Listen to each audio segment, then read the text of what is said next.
finalmente que por unanimidad fue votada por los legisladores en el marco de una situación muy compleja, ¿no? Desde la situación social y económica que está viviendo la provincia de Santa Cruz.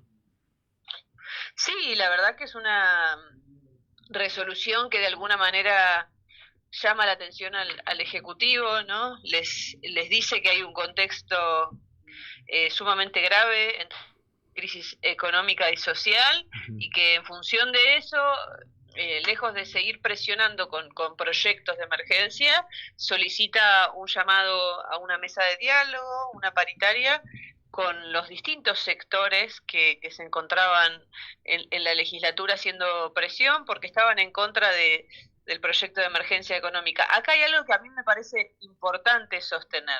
¿Qué es lo que se está construyendo desde el oficialismo? Que era un proyecto que no había ingresado. Entonces, como no había ingresado formalmente a la Cámara de Diputados, los sindicatos y los laburantes y quienes fueron a hacer una protesta, entre comillas, desmedida, a su punto de vista, son unos irresponsables. Eso es lo que dice el oficialismo hoy. Empezás a leer cuáles son las discusiones y qué sé yo, y entonces hablan de una cosa que fue innecesaria, ¿no? Eso livianamente sostienen. Pero ¿qué es lo que sucedió? ¿Y por qué van los sindicatos? Porque hubo una reunión con el oficialismo, la ministra de Gobierno y el jefe de gabinete y los sindicatos. No habían terminado de pasar la puerta, salieron a decir todo lo contrario, a decir que lo querían negociar al proyecto de emergencia, que le iban a hacer algunas modificaciones, pero más allá de lo que le dicen los sindicatos y los responsables de los trabajadores, lo que ellos establecen es que no, digamos que no quieren negociar ningún artículo de esa ley, que la rechazan de cuajo y del artículo Sí. 1 hasta el último, Sí, ¿no? rechazo a pleno, Y el claro. oficialismo, Claro, ¿eh? claro, claro, un rechazo a pleno de la emergencia. Eso, Exactamente, claro, eso. rotundo rechazo, Ujú. Roberto. Y lo que le dicen es que cuando salen a construir la conferencia de prensa, más palabras más, palabras menos, tratan a los sindicalistas de estúpidos que no lo habían leído, ¿no? Que no lo habían entendido y que entonces ellos iban a hacer algunas modificaciones y iban a insistir en el envío. El oficialismo santacruceño, después de haberse reunido con los sindicatos y que los sindicatos hayan dicho no queremos esta ley ni queremos negociarla, le dicen que la van a insistir. Y entonces por eso, porque no hay confianza ni en la palabra de esta gestión ni en el accionar, es que se presentaron para exigirle a los diputados que estábamos ahí adentro del oficialismo y de la oposición que no vamos a votar y que no vamos a permitir que esa ley pase del legislativo si llegara a ingresar. Entonces, eso creo que es lo más importante, que necesitaban algo, alguna garantía del oficialismo santacruceño de que los diputados no iban a hacer que eso prospere, digamos, ¿no? Mora, en este sentido, ¿no? La insistencia, ahora hay una famosa nueva versión también de lo que sería esta ley. ¿Está escrito en algún lado que pueda estar relacionado con un pedido del gobierno nacional para que de esta manera la provincia de Santa Cruz pueda acceder a algún crédito? Mira, no está escrito en ningún lado y es una falacia absoluta. ¿Qué es lo que construye el oficialismo? Que lo necesita para poder darte paritarias. Porque evidentemente es lo que le está pidiendo la nación, que formalice un ajuste a cambio de la paz social, ¿no? Que eso es lo que un deseo, digamos, bastante ingenuo, pero de alguna manera le están pidiendo, a mi humilde modo de ver y respetuoso, desde el oficialismo nacional, garantías de un ajuste hacia los trabajadores, ¿no? Entonces, en esa, digamos, ley de emergencia se formaliza el ajuste a los trabajadores, se formaliza que te meten la mano, digamos, en el bolsillo y que te, digamos, de alguna manera ponen en riesgo la movilidad jubilatoria, te desenganchan los activos de los pasivos y distintas cosas que son, por supuesto, negativas para el activo y para el pasivo, ¿no? Entonces, ¿cómo es posible que un gobierno que no tiene o sea, que tiene muy poca creatividad para sacarnos de la crisis, porque ha sido el responsable de sumergir a la provincia en la crisis, cómo es la única alternativa o cuál es la única alternativa que no es para nada ingeniosa de resolver esa crisis, es a costa del ajuste de los trabajadores, ¿no? Entonces me parece que ahí lo importante, de alguna manera, es entender que no existe ninguna necesidad para que la nación le preste plata. O sea, no es un requisito para que la nación le preste plata a esta ley de emergencia económica, porque por ley de presupuesto ya tienen habilitado no solamente las facultades delegadas, ¿no?, sino también la posibilidad de endeudarse en más de 450.000 millones de pesos, ¿no? Que cubriría Entonces, el déficit, no ¿no? es cierto, sí. Eso cubriría el déficit que tiene presupuestado el Ejecutivo, que eran más o menos 350.000 millones, ¿no? Digo, bueno, presupuesto, pero después hay que ver cómo termina el año, pero digo, por lo menos esa parte estaría cubierta de esa manera. Eso es lo que... Acá hay una situación, volvemos a lo que les decía de la crisis de confianza y de la crisis institucional. El oficialismo presupuestó para el 2025 un déficit de 27.000 millones y terminó siendo 311.000 millones. Imagínate si vos le pifiás en el cálculo así en tu economía de tu hogar, ¿no? Sí, claro. O sea, chocaste la calecita totalmente y ni siquiera sabés cómo medirlo, ¿no? Entonces, hoy lo que se presupuesta en la ley de presupuesto del 2026 es un déficit de 339.000 millones de pesos, si no recuerdo. Y ojalá que no la hayan pifiado de vuelta, ¿no? Porque si la pifiaron de la misma manera... ¿no? Bueno, esa fue nuestra pregunta. ¿Cuáles son las garantías de que el déficit no sea aún mayor finalizando este año, ¿no? Porque tenemos en cuenta que si tuvieron un error de cálculo del 1000%, más del 1000% en el 2025, imagínate lo que puede llegar a ser el 2026, ¿no? Esa es, en el fondo, nuestra preocupación, y un oficialismo que no supo administrar un superávit pretende darte la confianza de que vas a saber administrar un déficit. La verdad que a mí me cuesta mucho creer que tengan la capacidad para sacarnos de esta crisis, ¿no? Y en ese marco, la ley de emergencia económica dice con claridad que no va a haber aumento que no esté presupuestado, y en el 2026 presupuesto no tiene aumento de salario, ¿no? Sí. O que lleguen en el caso de que se generen nuevos ingresos certificados por el Ministerio y la verdad es que cómo vamos a confiar en esa voluntad si cuando supieron tener un superávit tampoco generaron gran recomposición salarial, tampoco generaron grandes acciones para generar nuevo ingreso. Entonces, bueno, creo que es una situación de desconfianza generalizada y que lejos del oficialismo verlo, con el poco, digamos, capital político que le queda, sigue generando instancias de provocación, sí, ¿no? Eso, ahora, digo, claro, porque hoy, lejos de tomar otra posición el gobierno de la provincia, el Ejecutivo en este caso, es como que refuerza la apuesta, porque las declaraciones de la ministra del Gobierno esta mañana es, vamos a insistir, pero está la legislatura, le votó, los 24 diputados le votaron ¿no? Una resolución diciéndole por ahí no es, los gremios y los sindicatos en la calle, y el gobierno insiste con que va a ir por el mismo camino. Digo, no va a terminar bien eso, me parece, ¿no? Digo, no tiene mucha posibilidad de que termine bien. Y es un ejecutivo que nosotros venimos sosteniendo que no escucha. En el ejercicio del legislativo está claro, pero también en el ejercicio del ejecutivo, ¿no? La ministra, lejos de hacer un análisis de todo lo que sucedió en la legislatura y la postura firme de los trabajadores y de sus diputados, porque no fue una cosa que se presentó desde nuestro bloque y el de bloque unipersonal de Pedro Muñoz, se dictó y se dictaminó por unanimidad, ¿no? Claro. Entonces, lejos de hacer esa lectura política, salen a redoblar los esfuerzos y después, además, con el contramensaje o con el mensaje cínico de que no aumente la violencia.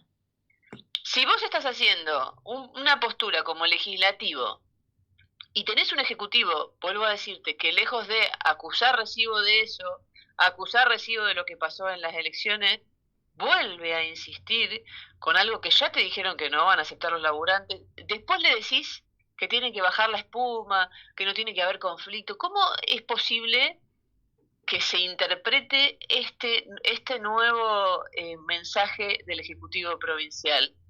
Sí, bueno, Porque además te el dicen que pidió eso fue el que no. diputado Piero Boffi, ¿no? Que pidió bajar un cambio a la conflictividad, por lo menos lo que leía por ahí hoy, ¿no? Pero Diputado ese puede Boffi. ser el deseo de Piero Boffi, pero no es lo que te manifiesta el oficialismo cada vez que hace estas acciones. Ujú. Porque además te dice que van a hacer nuevas versiones para que no sean mal interpretadas. Vuelve a tratar a los sindicatos y a los trabajadores de ignorantes, ¿no? No, no se trata de que no se haya interpretado bien, es que tienen certeza de lo que ese texto implica, ¿no?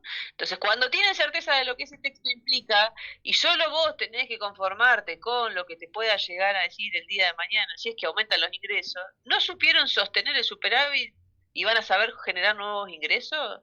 Es una cuestión de sentido común y es lógico que el trabajador no tenga, digamos, confianza, pero tampoco se le puede pedir que quede en su casa de manera pasiva, esperando y viendo por la ventana que la voluntad del oficialismo solamente es meterle la mano en el bolsillo, porque ellos insistían y fueron claros ayer, nosotros no queremos estar acá y tener que estar todos los jueves Ujú. acá, Y lo que pasa es que necesitamos además hay que contextualizar, ¿no? Los aumentos de nafta prácticamente cada 48 horas. Ayer aumentaron 2 veces el precio de la nafta, la canasta básica por las nubes, la inflación a nivel nacional y en la Patagonia por arriba del promedio nacional.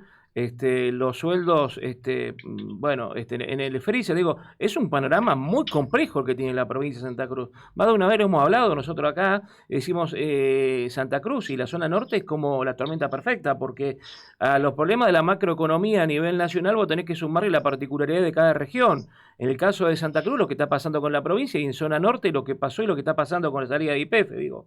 Es un combo muy, pero muy difícil para la sociedad santacruceña. Si esto no se entiende, estamos mal como santacruceños. Ahora, diputada, yo le pregunto, porque también el tema está bien, se entiende que la responsabilidad de salir de esta crisis del Ejecutivo, ¿no? Porque son los que están gobernando. Pero bueno, ya los diputados ayer con esta resolución le dicen por acá no. Lo que nos no. preguntábamos hoy, digo, la oposición, ¿cuál es la alternativa para yo no Claro. digo, no lo voy a sacar a ustedes, diputada, digo, pero digo, No, si usted ¿cómo se tuviera sale de que... claro, Sí. de esta encrucijada que tenemos en Santa Cruz por estos tiempos? ¿Cuál es el camino? Bueno, mira, en principio nuestra postura ha sido presentar distintas medidas. Hemos hablado con ustedes, si mal no recuerdo, sobre la ley de emergencia económica, que una vez que la sancionó el Ejecutivo, nosotros, o sea, previo a esa discusión, 2 años antes, habíamos presentado un proyecto de mi autoría junto con el Chino Alegría para trabajar una emergencia de similares características 2 años previo a que lo resolviera el Ejecutivo, ¿no? Que lo resolvió cuando ya el sector le dijo, no damos más. Se está fundiendo un comercio por día, por lo menos en la ciudad capital, ¿no? Entonces, yo lo que sí creo es que digamos, postura, de alguna manera, es interpelar al oficialismo, porque a vos te dice que el costo, digamos, de esta crisis o la salida, la solución a la salida de esta crisis es el bolsillo de los trabajadores, pero exime del impuesto al sello a YPF y a las potenciales empresas que vengan. Sí, Entonces, bueno, ¿cuánta plata es eso?